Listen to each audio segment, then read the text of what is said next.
Hello दोस्तों, नमस्ते, प्रणाम। मैं मीरा नायर अपने यूट्यूब चैनल में सभी दर्शकों को प्रणाम करती हूँ। एक सोहर गीत लेके आई हूँ। अच्छा लगे शेयर करना, कमेंट करना, लाइक करना, सब्सक्राइब करना।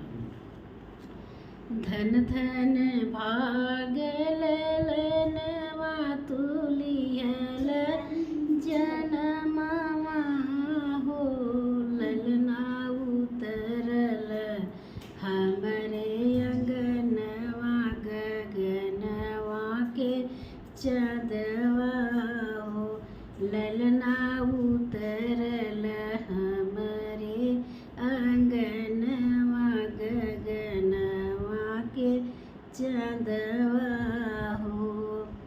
माई अकेली सजावेली, बाबू के खेलावेली हो, बबुआ तोहरा के अचरा में भरी के सोहरवा सुनावेली हो, बबुआ तोहरा के अचरा में भरी के सोहरवा सुनावेली हो।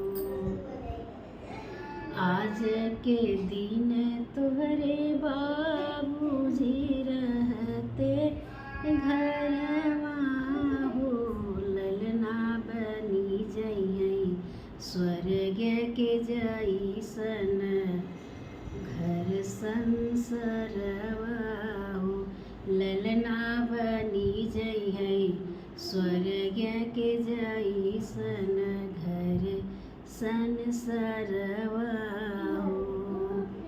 धन धन भाग ललनवा तुलिहल जनमवा हो, ललना उतरल हमरे अंगनवा गगनवा के चदवा हो, ललना उतरल हमरे अंगनवा गगनवा के चदवा हो। आज के दिन वन जाने कहेला काहे मनवा हो, अपना गोदिया में कैसे खेलाई हम आपन ललनवा हो, अपना गोदिया में कैसे खिलाई हम आपन ललनवा हो। अंगना में उतरल हुई गगनवा के चनवा हो, अपना गोदिया में कैसे खिलाई आपन ललनवा हो।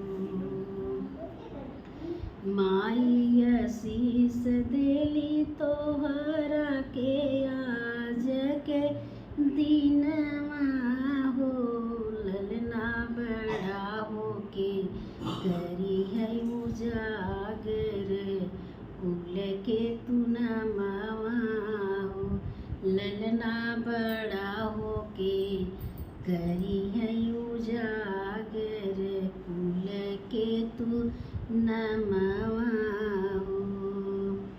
धन धन भाग्य ललनवा तुलिहल जनमवा हो, ललना उतरल हमरे अंगनवा गगनवा के चदवा हो, ललना उतरल हमरे अंगनवा गगनवा के चदवा